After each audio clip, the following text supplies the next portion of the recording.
Good morning बच्चों आज हम इस वीडियो में व्यक्तिगत स्वास्थ्य और स्वच्छता वाले चैप्टर में आगे हम पढ़ेंगे।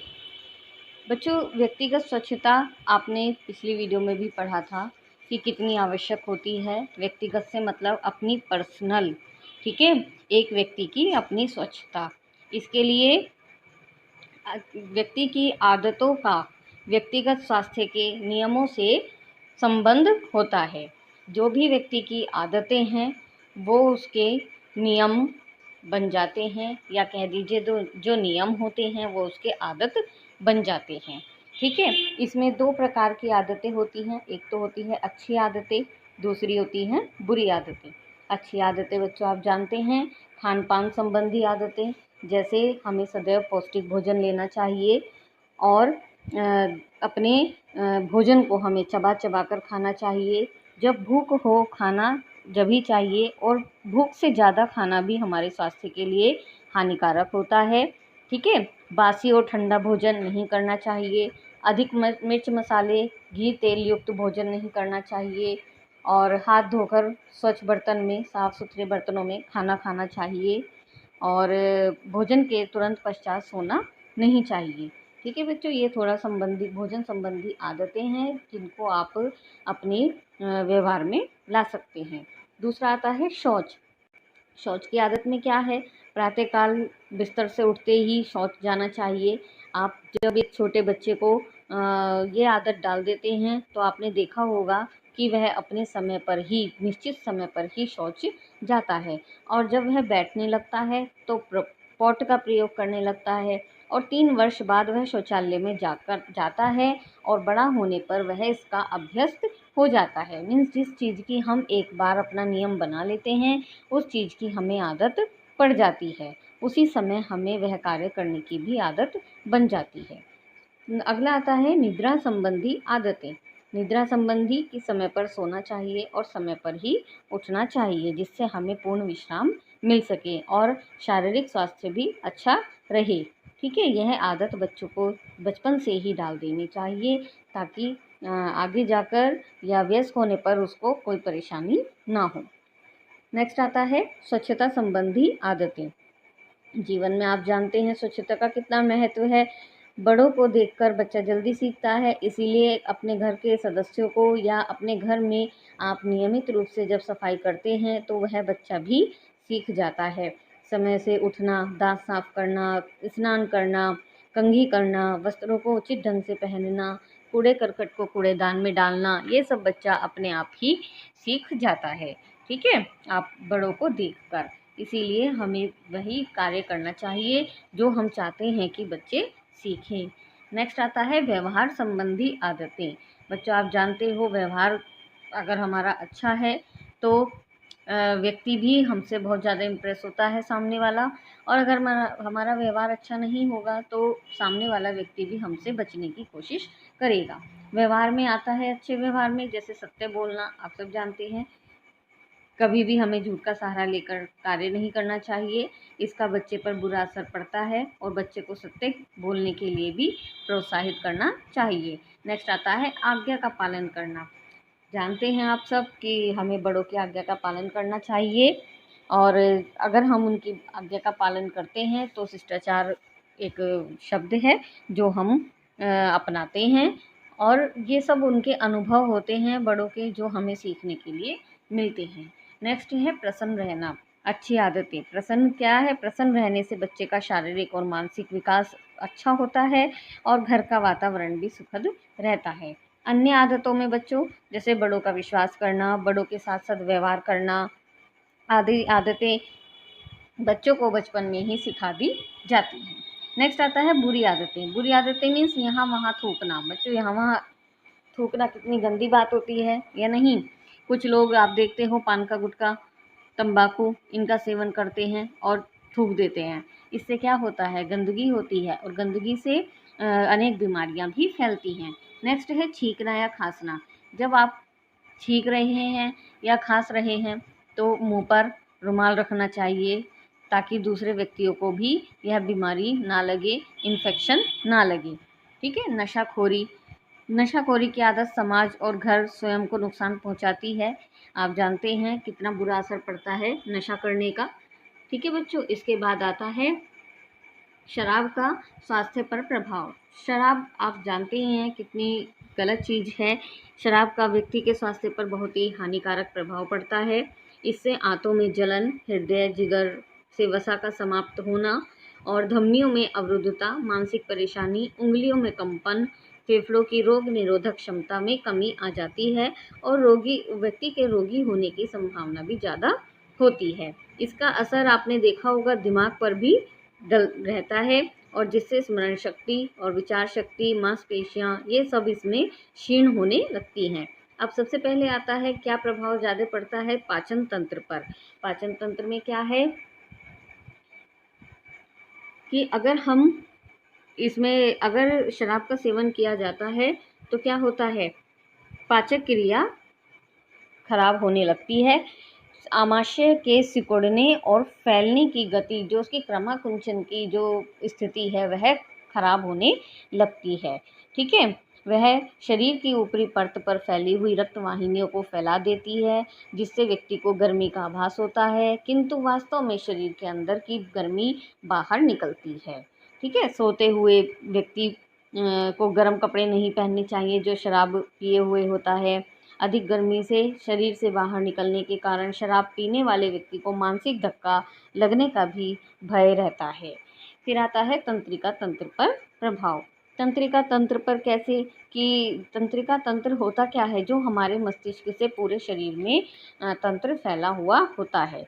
ठीक है, इसमें क्या होता है, शराब पीने से उसमें ध्यान करने की या स्मरण शक्ति, निर्णय से नियंत्रण, अवरोध और आत्म संयम के केंद्र ये सब ढीले पड़ने लगते हैं। वह समझने योग्य व्यक्ति सोचने समझने योग्य नहीं रहता है। ठीक है, और उसको ज़्यादा उसने शराब पी ली है तो उसमें पक्षाघात होने का भी उसकी संभावना ज़्यादा रहती है, जिसके कारण मृत्यु तक भी हो जाती है।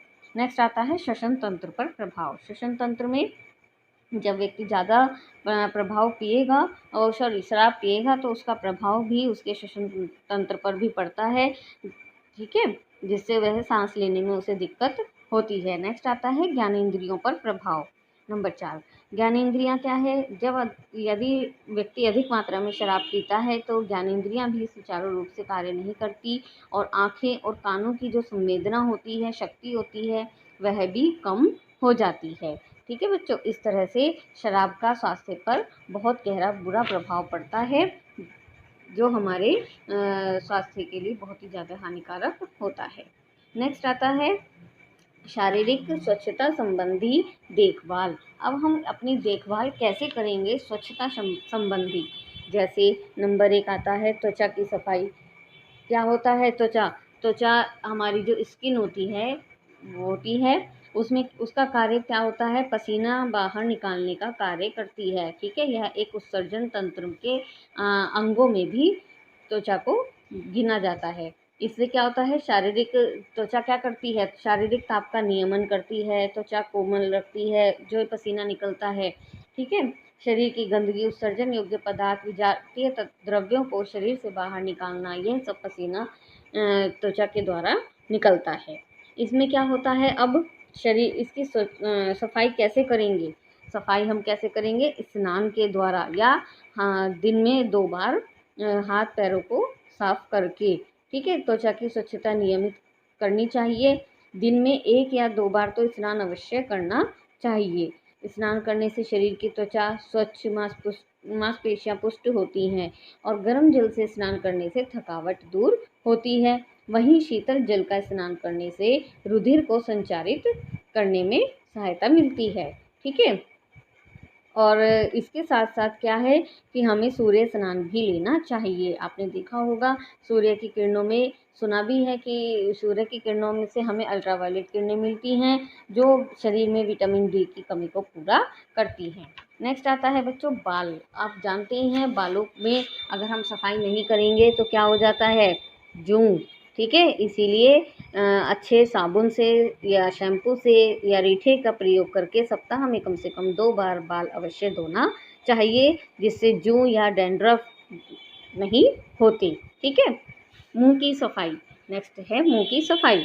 मुंह की सफाई में क्या है कि हमें अपने मुंह को रोज़ साफ़ करना चाहिए, मंजन करना चाहिए और मुंह में जो आपने खाया है मुंह से तो वह खाने के पहले और बाद में कुल्ला ज़रूर करना चाहिए, जिससे मुंह में फंसी हुई गंदगी निकल जाती है। और इस तरह से अगर सफाई नहीं करेंगे तो क्या होगा, मुंह में बदबू हो जाएगी या मसूड़ों में भी रोग हो जाते हैं, रक्त और पस बनने लगती है, दांतों में कीड़े लग जाते हैं। इसी तरह से अनेक बीमारियां मुंह में भी हमारे लग जाती हैं। दांतों की सफाई। दांतों की सफाई में बच्चों आप जानते ही हैं, ठीक है, क्या करना चाहिए, नियमित रूप से ब्रश करना चाहिए, कम से कम 2 बार। और कुल्ला तो जब भी खाना खाएं उसके बाद कुल्ला अवश्य करना चाहिए, ठीक है। इससे क्या होता है, दांतों पर जमी जो परत होती है वह मंजन के प्रयोग से साफ हो जाती है। और यदि दांतों में कोई कीड़ा लगा है या खोखला हो गया है तो आपको डॉक्टर से तुरंत सलाह लेनी चाहिए। बच्चों को मीठा खिलाने या अन्य खाद्य पदार्थों को खाने के पश्चात ब्रश करने की आदत आपके परिवार में होनी चाहिए। नेक्स्ट आता है वस्त्रों की सफाई। बच्चे, जैसा आप सुना होगा कि जैसा हम पहनते हैं वैसा ही हमारा मन भी रहता है, ठीक है। अगर हम साफ सुंदर अच्छे कपड़े पहनते हैं तो हमारा मन भी बड़ा प्रसन्न रहता है। तो इसीलिए जैसा भी मौसम है हमें मौसम के अनुकूल वस्त्र पहनने चाहिए। वस्त्र साफ सुथरे होने चाहिए और अपनी शरीर के अकॉर्डिंग होने चाहिए। ऐसा नहीं कि बहुत बड़े वस्त्र आपने पहन लिए कपड़े या कोई छोटे पहन लिए या टाइट फिटिंग के पहन लिए, ऐसा नहीं। जो आपको आरामदायक वस्त्र हो वह पहनने चाहिए। अगला आता है नेत्र या आँखों की सफाई। आँखों की सफाई में बच्चों क्या है, आप देखते होंगे कभी कभी आँखों में कूड़ा चला जाता है, कोई कंकरा चला जाता है, तो उससे क्या होता है, आँखों में जलन होती है या चुभन होती है। ऐसे में बच्चों आँखों को मलना नहीं चाहिए। अगर खुजली आ रही है तो आँखों को खुजलाना नहीं चाहिए, ठीक है। इसमें कई चीज़ें हो जाती हैं, आँखों में भी रोग, सिर में दर्द रहती है या पीड़ा रहती है, धुंधला दिखाई देता है, खुजली हो जाना, लाल हो जाना, आँखें चिपकना, आँखों से पानी आना, मवाद या कीचड़ आना, ये सब रोग होते हैं आँखों के जो व्यक्ति को हो जाते हैं अगर सफाई नहीं करते हैं, ठीक है। इस आँखों में कोई भी रोग हो जाता है तो उसमें डॉक्टर से सलाह लेनी चाहिए। कोई भी गंदा तौलिया या रुमाल के प्रयोग नहीं करना चाहिए। और संतुलित और पौष्टिक आहार की कमी भी कमी से भी आँखों में रोग हो जाते हैं, ठीक है। पर्याप्त प्रकाश नहीं है तो भी रोग हो जाते हैं। आगे आता है बच्चों हाथ। हाथों की सफाई में का विशेष महत्व है। अगर हाथ सही प्रकार से साफ न किए जाएं तो विभिन्न रोगों के कीटाणु अपना शिकार बना सकते हैं।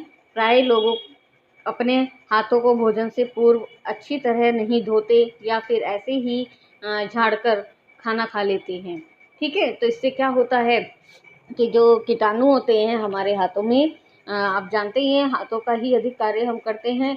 कहीं भी आप हाथ लग गए हैं तो हाँ, कीटाणु आपके हाथों में आ सकते हैं और वही हमारे खाने के साथ है हमारे शरीर में प्रवेश कर जाते हैं कीटाणु और हमें हैजा, पेचिश, अन्य पेट संबंधी कई विकार होते हैं वह हमें उत्पन्न हो जाते हैं। इसीलिए हाथों को हमेशा साफ रखना चाहिए। दिन में बार बार आपको हाथ धोने चाहिए। नेक्स्ट आता है नाखूनों की सफाई।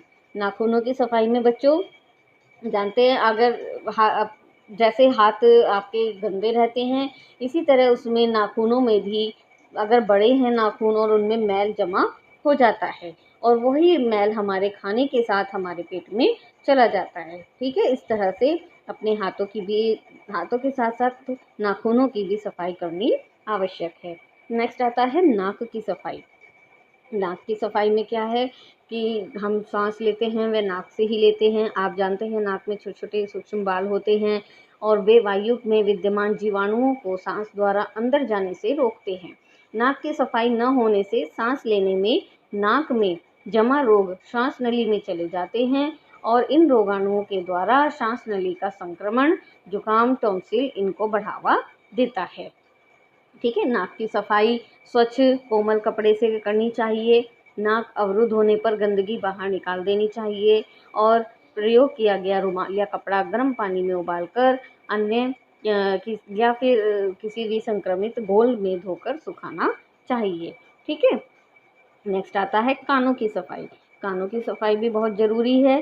कान बहने का कारण कर्णनालिका का संक्रमण करना होता है। इसके कारण कान में मवाद आ सकती है और बुखार भी हो सकता है। नियमित सफाई कान की करनी चाहिए। इसके लिए आपको किसी नुकीली वस्तु, पेंसिल, लोहे की कोई चिमटी या बालों की चिमटी, कांटा, माचिस की तीली, इनका प्रयोग नहीं करना चाहिए। ठीक है। इसके लिए बाजार में आपने देखा होगा ईयरबड्स आती हैं, उनका इस्तेमाल करें और उनको फेंक दें। नेक्स्ट आता है विश्राम। विश्राम क्या है कि मनुष्य का जब कार्य करता है मनुष्य, तो उसे काम के साथ साथ विश्राम की भी आवश्यकता होती है। वरना क्या होगा, अगर वह लगातार कार्य करता रहेगा तो उसे शारीरिक और मानसिक अनेक प्रकार की थकावट वह महसूस करेगा। ऐसी स्थिति में शरीर को उचित विश्राम नहीं मिला तो मनुष्य की संचित जो शक्ति है उसमें कमी आने लगेगी और जिससे वह दुर्बलता या कमजोरी अनुभव करने लगेगा। इसीलिए विश्राम का विशेष महत्व है। फिर आता है निद्रा। निद्रा में क्या है, जब हम विश्राम कर रहे होते हैं तो हमें शारीरिक मानसिक रूप से हुई थकान को निद्रा द्वारा ही दूर किया जा सकता है। शरीर निरोगी रहता है। ऐसी अवस्था में यह एक ऐसी अवस्था है कि जिसमें मनुष्य विश्राम करके और ज़्यादा स्फूर्ति प्राप्त करता है और उसका रक्त संचरण भी भली भांति होता है। नंबर 13 आता है बच्चों व्यायाम। व्यायाम से आप सब जानते हैं कि क्या होता है। व्यायाम करने के दौरान मांसपेशियां सिकुड़ती और फैलती हैं, जिससे व्यक्ति पुष्ट और शक्तिशाली बनता है, स्फूर्तिवान बनता है, ब्लड सर्कुलेशन अच्छा होता है। ठीक है। पसीना अधिक निकलता है तो उसकी जो गंदगी है शरीर की वह बाहर निकलती है। समुचित व्यायाम और नियमित रूप से व्यायाम करना चाहिए। व्यायाम करने से भूख भी बढ़ती है और मनुष्य सभी प्रकार के खाद्य पदार्थों, फलों का सेवन करता है। ठीक है। इसीलिए अपने जीवन में व्यायाम को जरूर अपनाना चाहिए। ठीक है बच्चों, ये थे आपके शारीरिक स्वास्थ्य संबंधी कुछ बातें। और वीडियो देखने के लिए आपको बहुत अगर आपको वीडियो में कोई प्रॉब्लम है या समझ में नहीं आती है तो बच्चा आप कमेंट बॉक्स में या अलग से मुझसे पूछ सकते हैं। कोई परेशानी नहीं है। Thank you.